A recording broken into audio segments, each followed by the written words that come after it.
कि एक व्यक्ति अपने कपड़ों पर 15% की छूट देता है और वह उन ग्राहकों को जो नगद भुगतान करते हैं छूट के बाद की कीमत पर 10% की अतिरिक्त छूट देता है। 3600 रुपये की जैकेट के लिए ग्राहक को नगद में कितना भुगतान करना होगा। ठीक है, इंग्लिश वाले बच्चे पढ़ लेना, जब मैं हिंदी का पढ़ा करूँ तो आप इंग्लिश का पढ़ लिया कीजिए, नहीं तो बहुत टाइम लगता है। ठीक है, तो अब क्वेश्चन पे आते हैं। देखो अंकित मूल्य आपको कितना दिया है? 3600 रुपये। ठीक है, 3600 रुपये अंकित मूल्य दिया है। अब अंकित मूल्य से हमें क्या निकालना है? हमें निकालना है विक्रय मूल्य। तो पहली छूट वो कितनी देता है? पहली छूट देता है वो 15%। तो जो नए बच्चे हैं वो ध्यान से देखें, फॉर्मूला मैं बाद में लिख दूंगा, पहले हल देख लेते हैं। तो 100 माइनस 15/100, 15/100, ठीक, गुना पहली छूट ये होगी, दूसरी छूट। अब जितनी भी छूट दी हुई हो आप ऐसे कर सकते हैं। ठीक है, चाहे कितनी दी हुई ऐसे करते चले जाओ गुना में। ठीक है, अब इसको हल कर लेते हैं भाई। तो देखो 100 माइनस 15 85 कर दो पहले, और 100 में से 10 जाएंगे 90। ठीक, अब काट लो भाई। देखो 2 जीरो से तो 2 जीरो कट गई, इस 1 जीरो से ये 1 जीरो कट गई। ठीक है, अब देखो यहाँ से ऐसा करो आप कि 2 का भाग दे दो, 2 से 18 बार, और 2 से कितनी बार जाएगा भाई? 2 से 5 बार।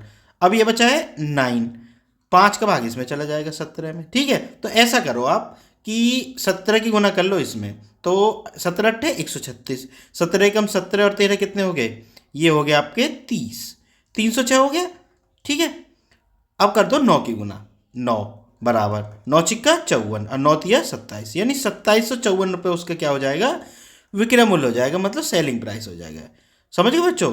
ठीक है, अब मैं इसका फॉर्मूला लिख देता हूँ जो नए बच्चे हैं उनके लिए। ठीक है, अब फॉर्मूला इसका क्या होता है? विक्रय मूल्य बराबर क्या होता है? विक्रय मूल्य मतलब सेलिंग प्राइस की मैं बात कर रहा हूँ। ठीक है ना, विक्रय मूल्य को सेलिंग प्राइस भी बोलते हैं।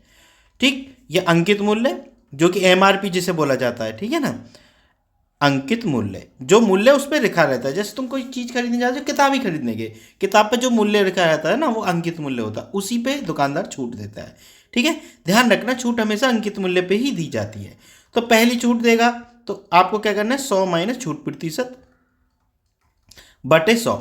ठीक है, इतनी छूट दे दी, फिर वो क्या करता है भाई? दूसरी छूट भी देगा, तो आप आगे भी ऐसे ही करते चले जाओ, 100 माइनस छूट प्रतिशत और भाई बटे 100। ठीक है, ऐसे ही जितनी भी छूट दी हो करते चले जाना और हल कर लेना। तो देखो यही तो हमने किया है। अंकित मूल्य कितना था? 3600। ठीक है बच्चों, और उसमें क्या किया फिर हमने? 100 माइनस छूट, यानी 100 माइनस 15/100। नेक्स्ट क्या था? 100 माइनस 10% की छूट थी दूसरी वाली, तो 100 माइनस 10/100। तो यही किया है हमने। ठीक है बच्चों, इस बात समझ गए होगे?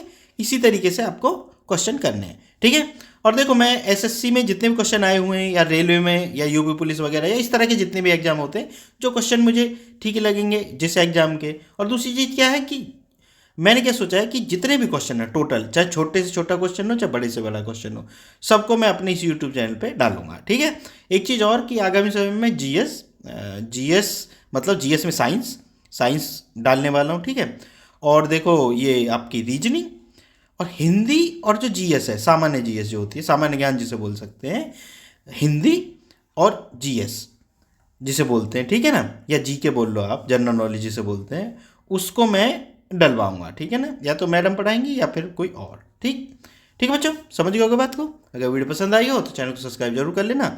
मिलते हैं फिर नेक्स्ट वीडियो में।